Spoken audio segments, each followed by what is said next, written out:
everyone. Second day in a row, nothing at the top. So there we go. let's kick it off.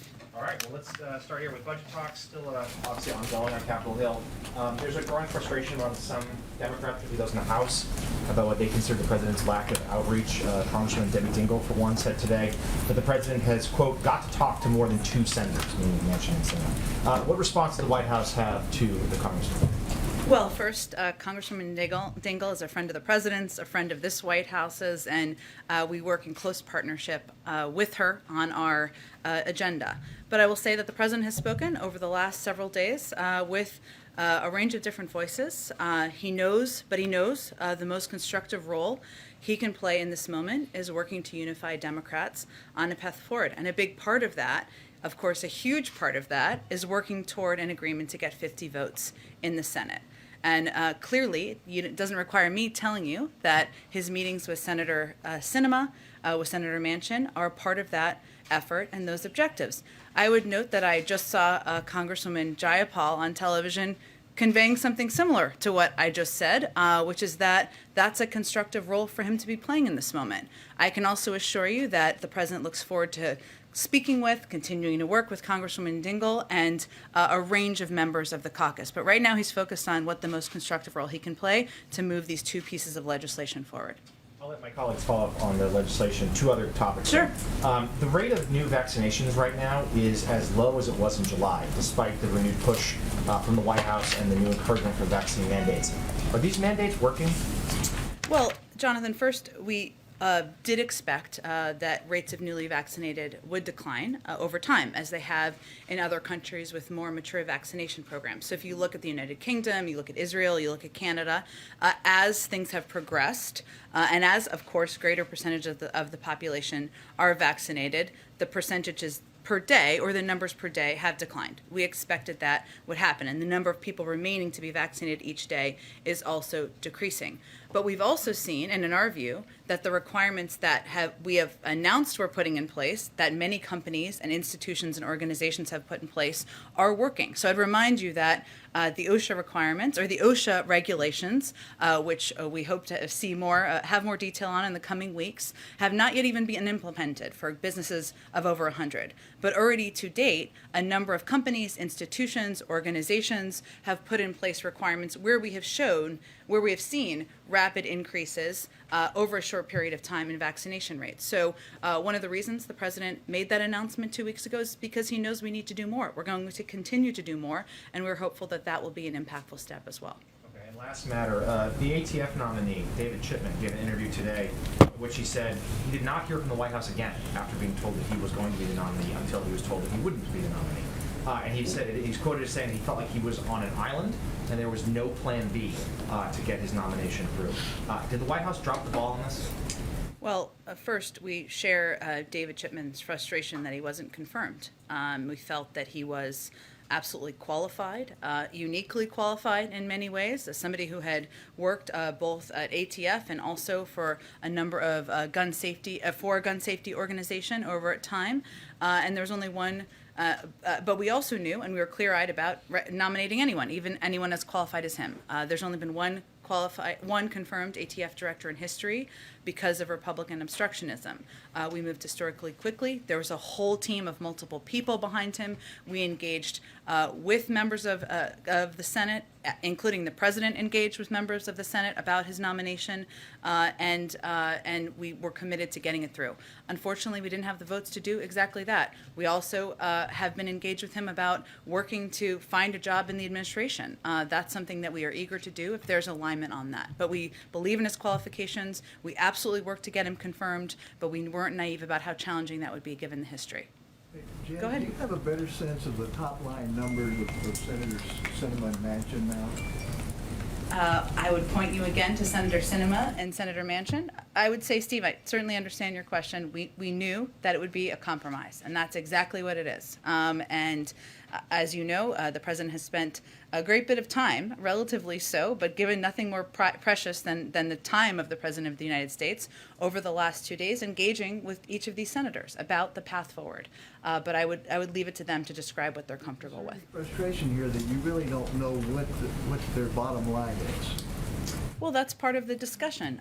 We don't really have the luxury to be frustrated around here. If you were easily frustrated, it's probably the wrong line of business for you. But I would say the president knew that this would require a range of discussions, negotiations, long conversations. He's obviously been through this before, 36 years in the Senate, 8 years as vice president, and even the success he's had to date as senator getting the American Rescue Plan through. We knew that. Especially at this point in the process, and that's what he's spending the majority of his time doing. Also why he pulled down his trip to Chicago today. Thank you. Sure, go ahead. Have they come to an agreement behind the scenes on a top line number? Again, I'll leave it to them to describe exactly what they're comfortable with and where they sit. But I mean, with the White House, have they come to an agreement on a top line number? What our objective is, Caitlin, is working to determine what the path forward looks like. We knew that would require compromise. We knew that would require negotiation, and sometimes all sides giving a little bit. That's what we've been discussing, but I'm not going to outline private conversations in more detail. Does the president want an agreement on the legislative text by tomorrow?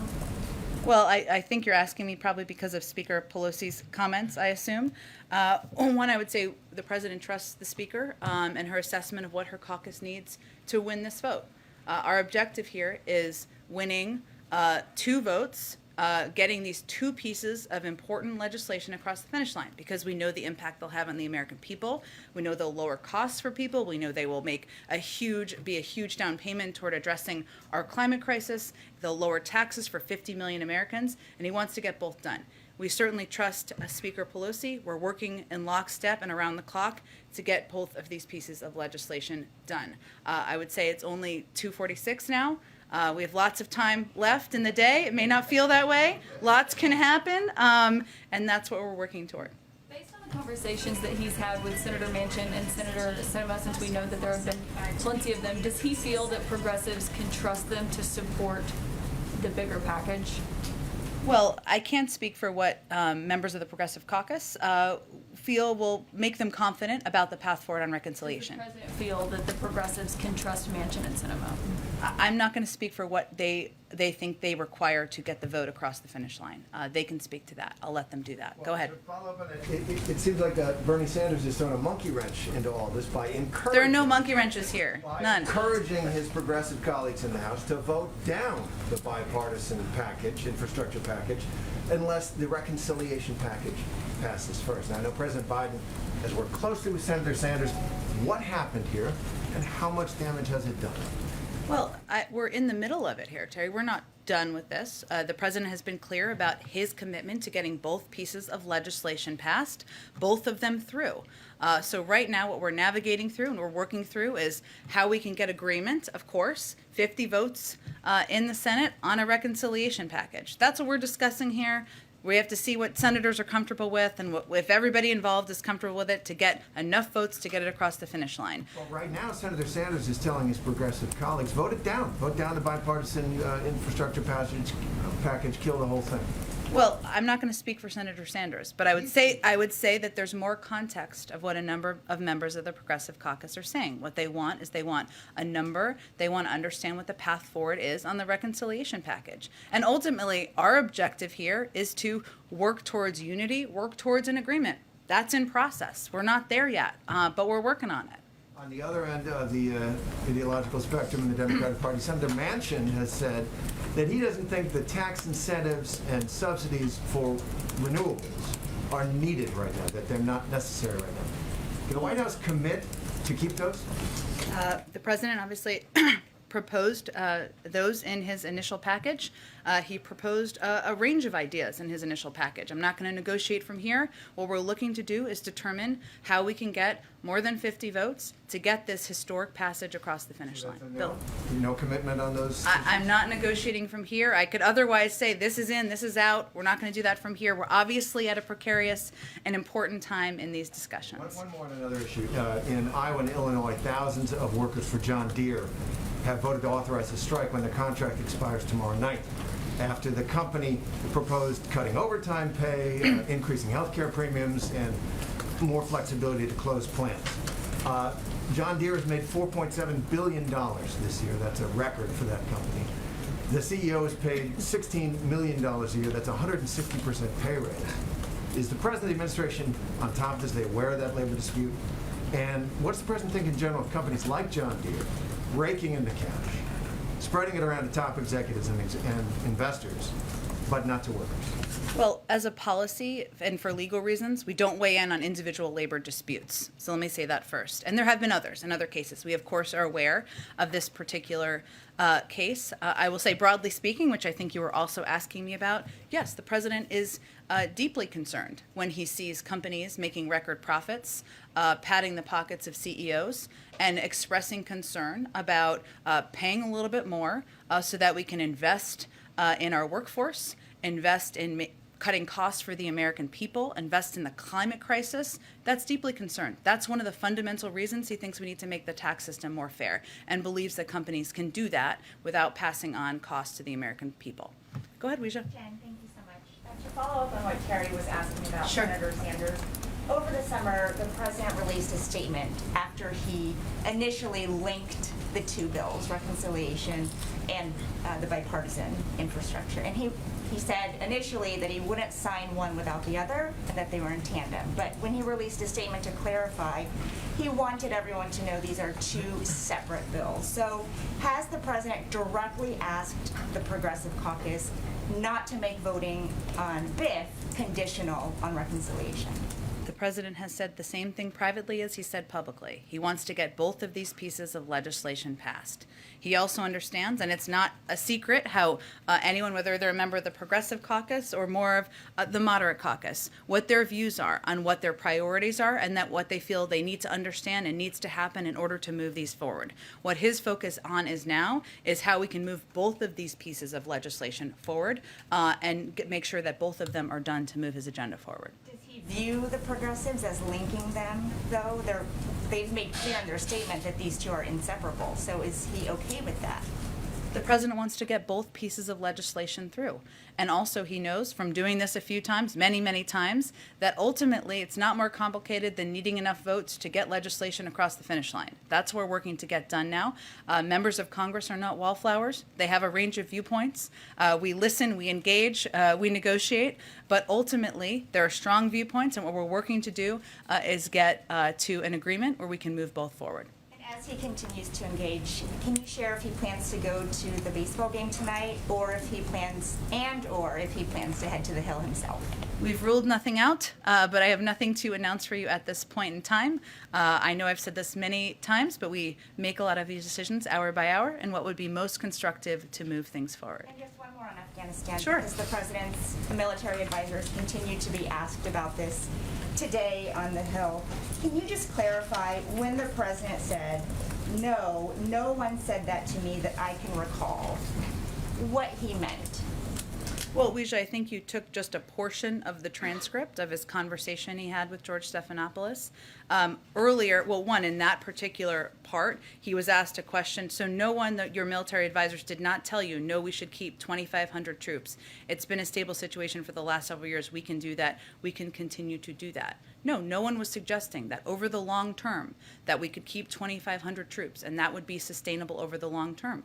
You heard today Secretary Austin and you heard Chairman Milley convey exactly that.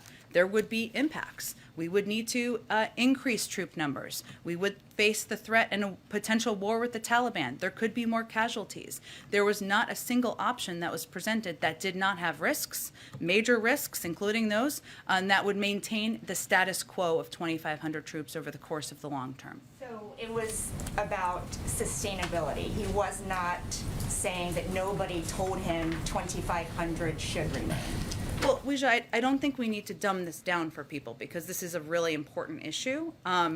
What we're talking about here was an initial recommendation in the short initial period of time of having a troop presence that would continue. Not a surprise, the recommendation over the course of the last 20 years from the military has been to maintain a troop presence. You could argue that's their job to maintain that. The president's view when making a risk assessment, when reviewing his options, was that he did not want to escalate the number of troops we had in Afghanistan. He did not want to risk losing more troops. He did not want to go back at war with the Taliban. So he evaluated that was not in our national interest. That was the decision he made. I also think it's important to note, which some of the context of this is missing, is that the recommendation is that when they made these recommendations, were made at a time when the collective assumption was that the Afghan security forces would effectively hold off the Taliban for a much longer period of time. Clearly, that was proven to be inaccurate. That was an inaccurate assumption. So there was a recommendation by some of 2,500 troops for a short period of time under the assumption the Afghan National Security Forces would maintain, they would fight, they would be in the lead. They were not. And as Chairman Milley also stated today, we would have needed 5,000 troops alone to protect Bagram, as we were 5,000 troops to protect Bagram alone. And that does not include what would have been needed to hold Kabul. So I think it's important to understand the context here too. Obviously, we know a lot more now than we knew several months ago, and there was no credible option to keep an ongoing presence of 25 troops over the long term. And what's clear now is that it would have been much higher than that, and they conveyed that today. Thanks. Go ahead. Thanks, Jen. On reconciliation, progressives staked out a new number that we hadn't heard before today. One source told me that anything less than $2.5 trillion would be very tough to swallow. Did the president play a role in getting progressives to toss around a number like that? Well, I would say that we have had about 260, probably more like 300 now engagements with a range of members and their offices over the course of just September, including a range of progressive members and their offices.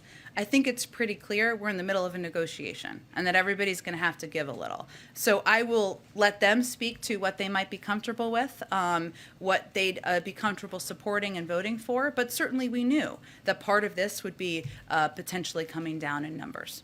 And then, can you still cover all of the priorities in the president's bill with a figure that is smaller than 3.5? And are there areas where things could be scaled back that are being looked at right now? One specific one there's been some talk about is community college. Is that an area that's being looked at? And is there maybe something with canceling student debt that could be a remedy for that? Well, Jackie, I'd first say that if Congress wanted to send the president a bill to cancel $10,000 in student debt, he'd happily sign it. That obviously hasn't happened at this point in time. There's plenty of time left in his presidency. I understand why you're asking. Yes, it would require some numbers coming down, just the math, the pure math. Should the number be lower than 3.5? And obviously, negotiating the number is part of what's happening at this point in time. But right now, they're also talking about what that looks like and what would be impacted. That's a live conversation, so I'm just not in a position to get into more detail from here. So, since the parliamentarians struck immigration out of this, Yeah. is there a new plan to address that in a different sort of immigration push? And part of that, is there anything new on the border that the president's going to tie into that? Into the reconciliation package? Well, no, because the reconciliation package cannot include the immigration Right. provisions that were part of that. Is there Sure. going to be some different push? Well, maybe it will prompt a greater push on the Hill for comprehensive immigration reform. I mean, I think this news just came out from the parliamentarian just a couple of hours ago, or maybe even less time than that. And certainly it's a reflection of the fact that senators went back to look for another option that could be accepted by the parliamentarian. But these members have indicated that they are committed to getting immigration reform done. We are committed to getting immigration reform done. This, I expect, would renew a look for what the vehicles and options may be. Go ahead, Kelly. How would you describe the president's view right now about the trust factor within the Democratic Party? There seems to be a lot of public venting of concern about broken promises and not being certain from some members about what the end game looks like. What's the president's sense of the state of trust within the party right now? I think the president, and we all understand this to be an expected part of the process at this moment in time.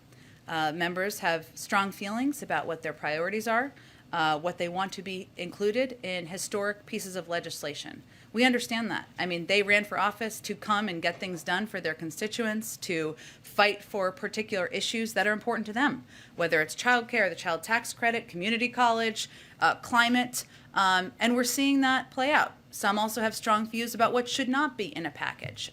So we understand that many members are looking to know and have confidence in their priorities moving forward. That's what we're seeing play out now. I don't know that the president has an assessment of trust. He just wants to be an arbiter between all the members, key components of the party, on how we can get this done and move it forward. And how are you advising him of what the sort of the end phase of this will look like? Should we expect to see the president more publicly talking about these issues? Will we see him, in a more front stage role? So, since you can't talk about the negotiating behind the scenes, what tea leaves should we be looking for to signal where this is going to finally, the plane be landed at some point? You mean in advance of something passing or after something passing? Yeah, before. Before. Look, I think it's important for people to remember. I mean, the president announced these bills or announced these proposals back in the spring.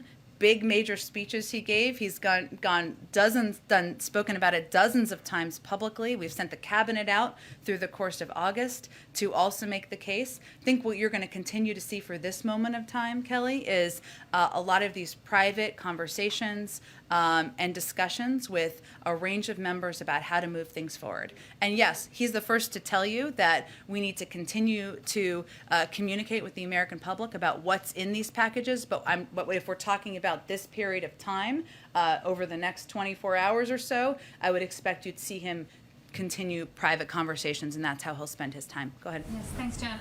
How confident is the White House at this point of a vote on infrastructure tomorrow, or do you think that could slip into next week? Have you gotten any assurances? Or? Well, this is why we all came to Washington. It's like an episode of a TV show. I'm not in a position to look in a crystal ball here. Which TV show? Maybe The West Wing. If something good happens, maybe Veep. If not, I'm not sure. I will assess tomorrow where we stand.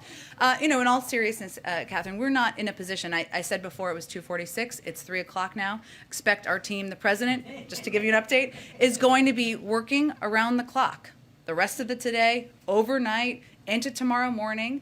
And we're going to be working in lockstep with Speaker Pelosi. He trusts her implicitly. He knows that she knows what her caucus needs. There's a shared commitment to winning this vote.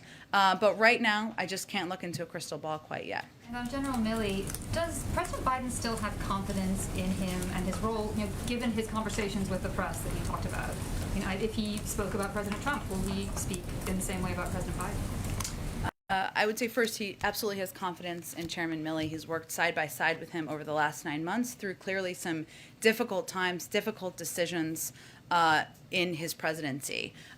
He has a different relationship with Chairman Milley than I expect President Trump did. I can't speak to that relationship, but he does have trust in him. And one really quickly, Alabama's governor wants to use COVID relief dollars to build new prisons in the state. Is this something that the White House would weigh in on or try and move to stop this? Just prisons in general, or? The reporting is that they're looking to build prisons. I would be surprised if that was the intention of the funding, but I'm happy to check with our COVID team and see what the parameters are on that. Go ahead. More broadly, does the president have confidence in each and every member of his national security team? He does. You've mentioned that the president has done many deals on Capitol Hill. He's been around a long time. But one thing that's different now from the time that Joe Biden served in the Senate and even as vice president is, well, the political dynamic in the country is different, and in particular in the Democratic Party. Does this president have difficulty relating to or understanding the demands of the progressives in the Democratic caucus? Or do the people around this president who may have served with him in the Senate have difficulty relating to progressives and understanding their needs and concerns? Well, I would tell you that I think there's a fair number of people who might consider themselves quite progressive in this administration. Also, what the president proposed, the basis of the Build Back Better agenda, I think any member of the Progressive Caucus would tell you, is an incredibly progressive bill and proposal. It includes a historic investment in addressing our climate crisis, a historic investment in lowering the cost of childcare, elder care, community college, universal pre-K. Those are incredibly bold and progressive ideas that are also very popular among the American people. So I think that kind of tells you how aligned the president is with a number of the progressive members' objectives. But in this moment where he needs their support for his other priorities that have already passed the Senate, how's he working to cajole them, twist their arms, trade horses? Is he having difficulty getting that done? I don't think that's an accurate depiction of what's happening right now. And again, I just point to the comments of Congresswoman Jayapal on television. Everybody knows here, and we can convey to the American public accurately, that what's happening here is the progressive members of the Progressive Caucus want to have an understanding of the path forward on the reconciliation package. They have stated that publicly. You know why? Because they think it's a historic progressive package that will make bold changes into addressing our climate crisis, into lowering costs for the American people, bringing more women back into the workplace.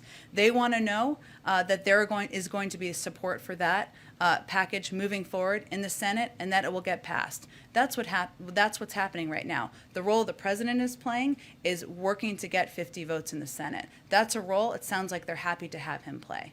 Go ahead.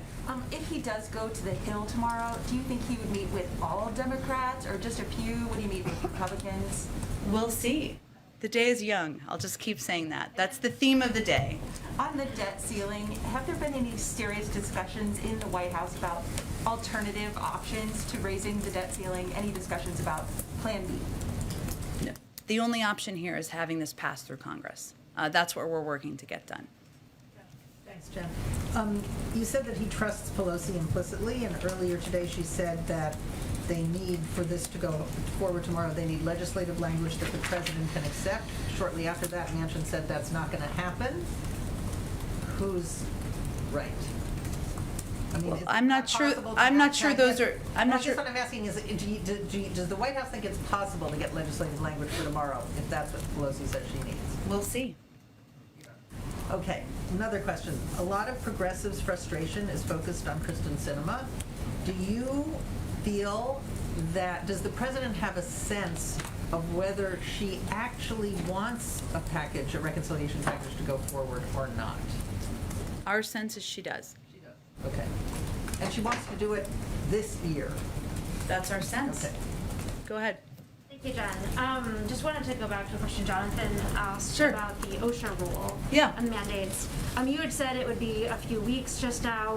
When it was announced a few weeks ago, it was going to take a few weeks. So are you signaling a delay of any kind of that rule? No, we never gave an exact timeline. So maybe we should have been more specific at the time. Obviously, it takes some time, and we want to make sure when we put these out, they're clear and they provide guidance necessary to businesses.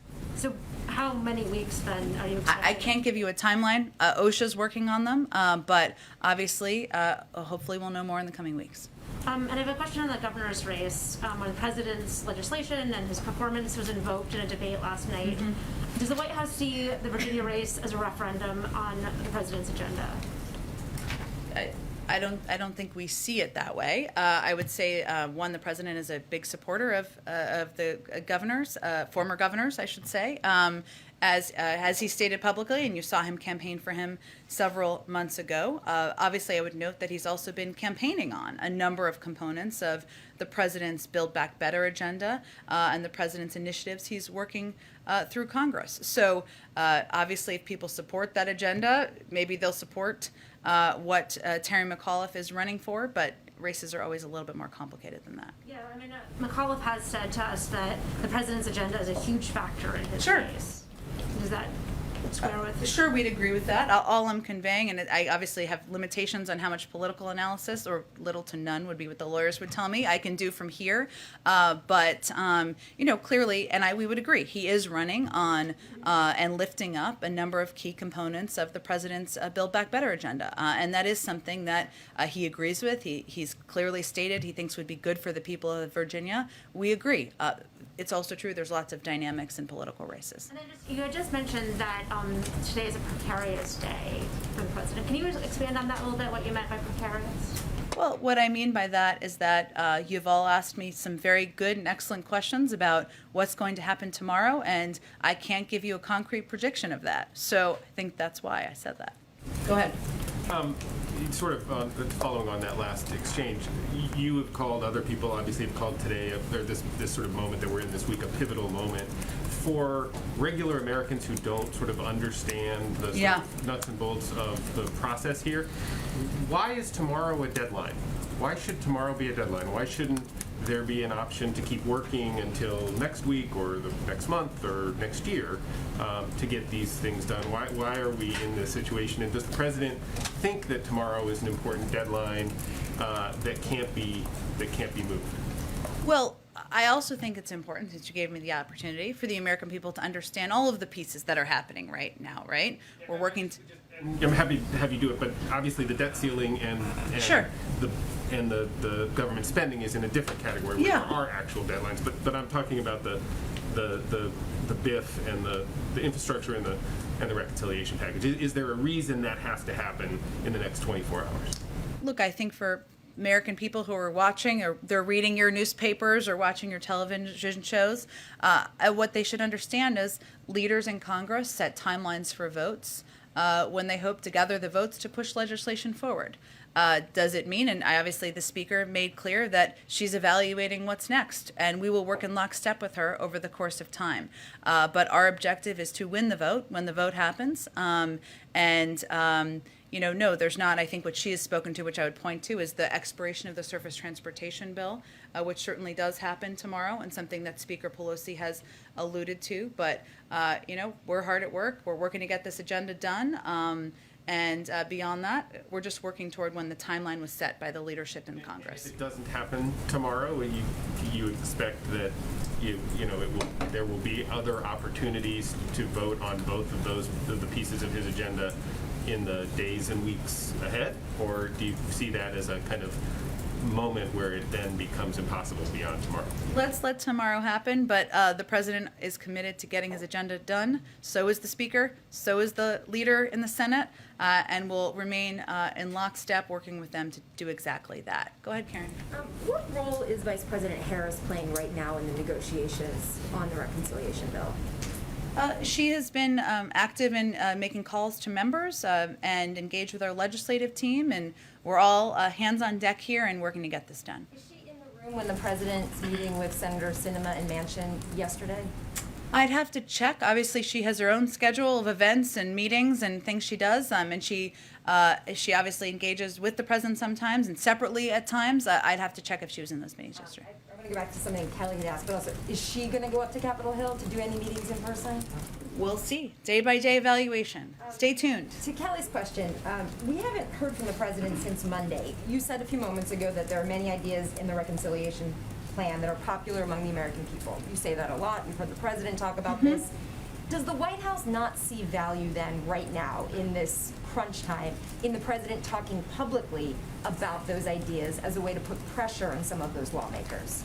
Well, these ideas are already very popular, thanks to all the work that's been done and thanks to the fact that when they were proposed, they were meeting huge needs that the American people had been talking about for some time, including addressing the cost of childcare, of elder care, of college, of preschool for families, of addressing the climate crisis, of rebuilding our roads, our railways, and our bridges. These are things the American people, regardless of the political party, support and continue to support at huge majorities in most cases. So there's nothing more valuable, as I said earlier, than the president's time. And right now, the best way we can use his time is to have these conversations with members at this pivotal time to get things across the finish line. I promise you he will be out there talking about these policies and these initiatives, how they help people, how they lower costs for the American public in the weeks ahead. But in this moment, we had to make an evaluation of the best way to use his time. Go ahead. Thanks, Jen. How are the White House and the federal government preparing for a possible shutdown tomorrow? Just in contingency plans. You just said that there's only one possible way forward on this, but also that you cannot predict the actual outcome of tomorrow. On the debt limit. Yes, there's one possible way forward. On the CR, our intention is to on the government shutdown, I should say, our intention is to get a CR passed and so that we do not shut the government down. Of course, OMB has been preparing for any contingency. They have been over the last period of time and preparing to update contingency plans as needed. And we know, and one of the reasons we want to absolutely avoid a shutdown is that they are costly, disruptive, and damaging. The CBO estimated that the 2019 partial shutdown cost the economy $11 billion, or about $31.4 million per day. And what's more, that cost estimate doesn't even include other harmful effects. including more than 6,000 firefighters battling ongoing wildfires, would not receive a paycheck. About 43% of HHS employees and 60% of IRS employees would be furloughed. Some Americans attempting to secure an FHA loan could face unnecessary delays. Veterans would face additional unnecessary delays in assessing some crucial services. There's many more examples of what the impact would be, even as we have worked to minimize it and worked, of course, our objective is to ensure we avoid it. And then yesterday, Tesla CEO Elon Musk said that the government should avoid regulating cryptocurrency at all. This comes just as after last week, the Chinese Communist Party banned all cryptocurrency in the country. The Biden administration and Congress have obviously included some crypto provisions in the infrastructure bill itself. What is your view of, or the White House's view, I guess, of regulating cryptocurrency at the moment, and what are your reactions to, I guess, Musk's comments? I don't have any reaction to his comments. They don't impact our policy, I would say. I guess that's my reaction. But beyond that, obviously, the regulation of cryptocurrency is up to the Treasury Department, Congress. I'll leave it to them to speak to it. Go ahead. Thank you, Jen. I have two questions. This is on reconciliation. You've said ever since this package was unveiled that the number would come down, it would be a compromise. But earlier this week, Speaker Pelosi told her caucus that they're rushed now because she only last week found out that the $3.5 trillion number was not viable. So what got lost in translation there? Nothing. That's what happens in the end stages of a negotiation and a discussion. And what Speaker Pelosi is evaluating and has been is the same what we have been evaluating. How can you get enough votes to get a piece of legislation passed? And ultimately, you need the majority. And as the Speaker of the House and the leader of the Democratic caucus, that's part of her job. Well, was she not under the impression, as it appears the White House was, that the number would have to come down in order to secure those votes? Well, we've always said there would be a compromise. There would need to be. And I would leave it to her to speak to what she felt was necessary. But I think it's also pretty standard in the last 10 days or 2 weeks of a discussion or negotiation for people's positions, their bottom lines, including within a caucus, to be clarified. And then on the debt ceiling, you've said that the president has engaged hundreds of times with lawmakers on these legislative packages on reconciliation and on infrastructure, but that is trillions of dollars in new government programs. And I'm wondering what the rationale was to negotiate all of these new packages before there was a deal to raise the debt limit to pay for existing government spending. Well, I'm glad you said that, because there's some confusion about that sometimes, not from you, but none of the discussion about the debt ceiling has anything to do with the discussion about additional programs.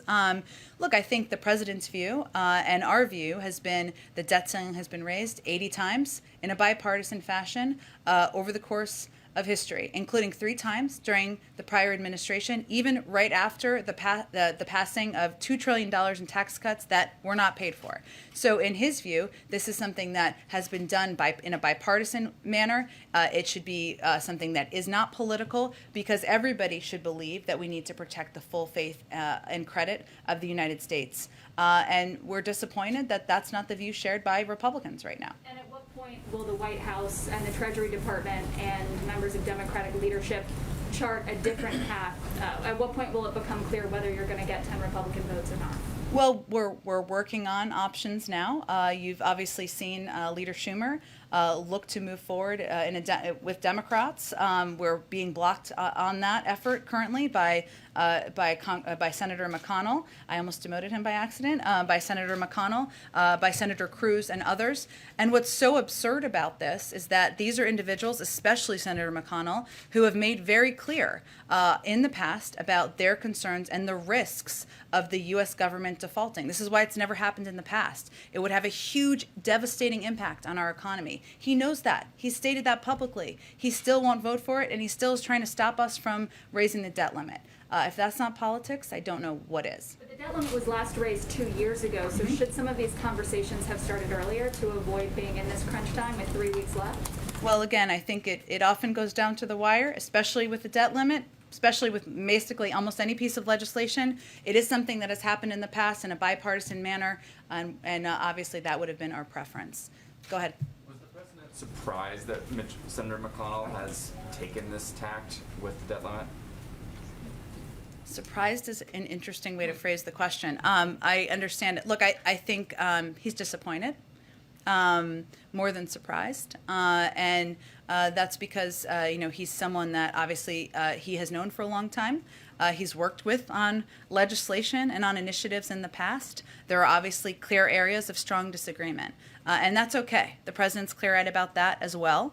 But at the end of the day, protecting the full faith and credit of the United States, ensuring we're paying our bills, ensuring we're not going to have a devastating impact on American families, we're not going to see the markets drop, is something that there should be bipartisan support for, and there has been historically. So, disappointed. Go ahead. Given how things have gone with companies putting vaccine mandates in place, does the White House view this as a positive sign for how its own mandates for federal workers and larger companies is going to be treated? We do. We see it as a good sign and as a model. And there have been, some of these companies have been much bigger, larger companies where they have effectively implemented these mandates and requirements. And for the most part, we have not seen a mass exodus of employees.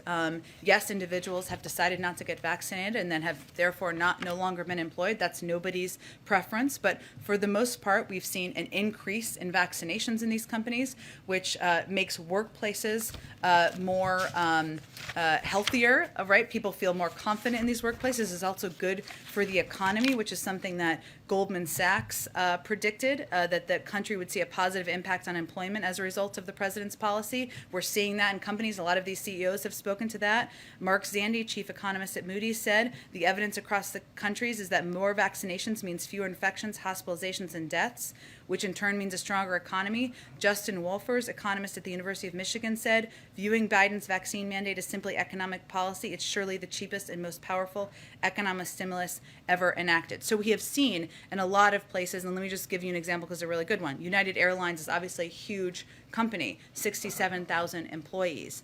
They lost 593 employees, or decided not to get vaccinated, less than 1%. They're at a very high vaccination rate. That's a good sign, and we're seeing that in many companies across the country. At the same time, the president's poll numbers on COVID have dropped. Is the White House concerned about that? How does it plan to address that issue, specifically because having people trust his opinion on this is a big question, people following public health guidelines? Well, we think it's more a reflection of people being sick and tired of COVID. Tired, some of that is a reflection of people who are vaccinated being frustrated that there is still a percentage of the population who are not vaccinated, and that's impacting their daily lives. There was an assumption several months ago, before the rise of Delta, that we would be over and through it and back to normal at this point in time, and we're not. And that's frustrating, and that's impacting people. Ultimately, as the president has said many times, the buck stops with him. The way to solve it is to continue to get more people vaccinated, get people's lives returning back to normal, and that's what we're working on every day. Go ahead.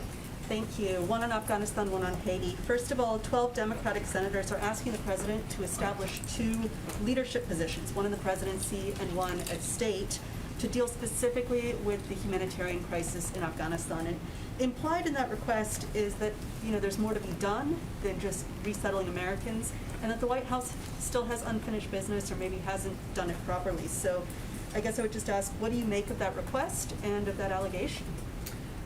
We agree that there's more work to be done in Afghanistan, it's important and imperative that humanitarian assistance is able to reach the people of Afghanistan. This is an issue that the president raised with the UN Secretary General when he was at the UN General Assembly just last week. This is one of the reasons also that we've been working so hard with the Qataris to ensure there are flights operable that can get into the country to get this humanitarian assistance out to people in the country. We do have a range of officials who are working on exactly this from the State Department and from the White House. I don't know the specifics more of this particular request, but we agree there's more work to be done. We have staff who are committed to doing exactly that. Haiti, I just need a reaction to Haiti's Prime Minister dissolving the Electoral Council and delaying elections until 2022. And then secondly, there's a perception among the Haitian community in Haiti that the U.S. government paid their government to take the migrants back. I just wanted you to clear that up. Is that true? So first the PM and then did the U.S. government pay the government? Well, on the second piece, that is not true. We, of course, have been providing a broad range of humanitarian assistance, and I don't know if that's what the analysis is based on. Hard to know. And we are going to continue to support leaders in Haiti including with humanitarian assistance, with security assistance. We obviously have a strong presence, a diplomatic presence on the ground, led by an experienced ambassador. In terms of the particular announcements, I had not seen that before I came out, so let me check with our national security team and I'll get you a more specific reaction. Go ahead, Yamiche. Hi, thanks so much, Jen.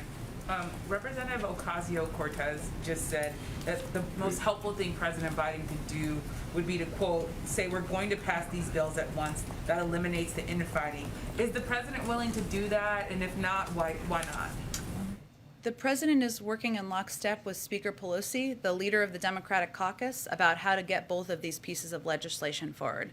We know there's a range of ideas. We welcome those, but we also trust Speaker Pelosi's ability to count votes. So just to be sure, the president is sort of uncomfortable with saying we're just going to tie these two bills together and sort of... The president's uncomfortable with none of that. What the president's objective, though, is to get the pieces of legislation done. And while we appreciate the Congresswoman's ideas, the leader and the Speaker of the House and leader of the caucus probably has the best sense of how to get these things done. And I was talking to a lawmaker yesterday who called the president the closer. I wonder if the president himself sees himself that way. Does he see his role as being the closer here? Well, I would say at this point in time, what his focus is on, I'll let other people label it and give baseball analogies should they choose. Would welcome those. But, you know, the president's focus is on, yes, unifying the caucus, resolving disagreements, reminding people of what's at stake here, what we're trying to do here, which is address the climate crisis, lower costs for the American people, cut taxes for 50 million Americans, 4 million small businesses. Yes, there's disagreements, important to litigate and talk about and here and in Congress, but ultimately to the American people, they want relief. They want more breathing room. He's reminding people of that, and yes, he's also somebody who's been through a few of these battles, fights, litigations, negotiations before, and that's what he's working to get done, to close it. One last question, which is the White House staffers are going over to the Hill, or have gone over to the Hill to meet with Senator Sinema. Is there anything to take away from the optics of that? There are some who are reading into the fact that the White House is going to the Capitol Hill instead of the senator coming here. What do you make of that? We go up there a lot. I know people don't focus on it all the time, but as anyone who knows our legislative team, many of you do, can attest, most of them came from Capitol Hill, a lot of them recently. They know these senators, they know these members, they know these offices. It's a quick cab ride, happy to do it, and not a big deal at all on our end. Okay, go ahead. Jen, I have something else, but a quick point of clarification in response to what you said to Chris when he asked you about the president's poll numbers in COVID. Yeah. You said that the way to solve it is to continue to get people vaccinated, get people's lives back to normal, and that's what we're working on every day. Did you mean by that that's part of the way to bring the president's poll numbers up on that issue? Yeah. Okay. I mean, what we're talking about here is people's frustration around COVID and that they're still living through difficult times. Life is not, they're still worried about their kids going to school. They're worried about vaccine requirements in workplaces and wanting to know that they're safe. They're worried about their grandparents. That's frustrating. That's hard. That's emotionally exhausting. We recognize that. The best thing we can do is to continue to plow ahead, work to get more people vaccinated, more companies implementing mandates, and do more to get the pandemic under control. Sure, and speaking on the companies and the mandates, I hear what you're saying on the coming weeks in OSHA, but for businesses who are looking at this and wondering when they reasonably can expect that this rule will go into effect, should they interpret coming weeks as sometime this year? What should they make of that? Yes, they should, but they should also know and understand that we're working to ensure that these rules, regulations provide as much clarity as possible. There will still be questions. Every business is dealing with different challenges, but that's what they're working toward, and that's what their objective is. And then on a final note, the president received his booster shot yes. on Monday. For Americans who are weighing whether or not they should get a booster shot, how's the president feeling? Did he have any side effects? He's been feeling great. He's been so busy working and meeting with all these senators. I haven't even had the chance to ask him if he's had any side effects, but he's been working full days and has been feeling good post-booster shot. Go ahead. Since the infrastructure bill spending won't really impact the economy for about another 9 months at earliest, would the reconciliation bill be enough to prevent a winter recession if the Democrats agree to the Manchin Cinema $1.5 trillion over 10-year proposal? I don't think anyone's projecting a winter recession. OECD is not, the Federal Reserve is not, our economists are not, in large part because of the plans we've already put in place. We've had historic growth that's doubled, the projections have doubled over what they were just in this past December. What these bills are designed to do is help address challenges over actually the long term. They're intentionally designed that way to address inflation over the long term, to address rising costs over the long term, to address some of the challenges people face, whether it's childcare, elder care, the cost of college over the long term, to address the climate crisis. So that's exactly how these pieces of legislation are designed. They're not designed to inject immediate stimulus into the economy. And lastly, what is the president's message to, especially the Black community, where 1/3 of over those 65 and older depend on Social Security for more than 90% of their income? When it talks to him, when you talked about earlier, there will not be a government shutdown. What is his message to that community who's saying, what's going to happen if I don't get my check? Our message to that community is we hear you, and that's why we absolutely want to prevent a shutdown. I will say that there are impacts, so let me give you actually information on this. We are working to prevent this, but just for anybody who has any level of insecurity about this, which I understand is many people. One moment. Let's see. So, I know Social Security beneficiaries will continue receiving their benefits, even if the government shut down. That's important for people to fully understand. I mentioned before 60% of IRS employees who would be furloughed, severely impeding their ability to deliver timely services. That includes things like answering taxpayer questions, resolving compliance issues quickly, but we expect IRS will still be able to continue processing tax refunds, providing the child tax credit. So, it's never ideal it's not ideal to have employees furloughed because it reduces the ability to quickly do services, but there are certain components of the federal government services that are protected even if there is a shutdown. Okay, thanks everyone. See you tomorrow. The president calls himself an eternal optimist. Is he optimistic he can flip any votes in the Senate? He's always an optimist, Brian. Can he Always. flip any Republicans in the Senate, though?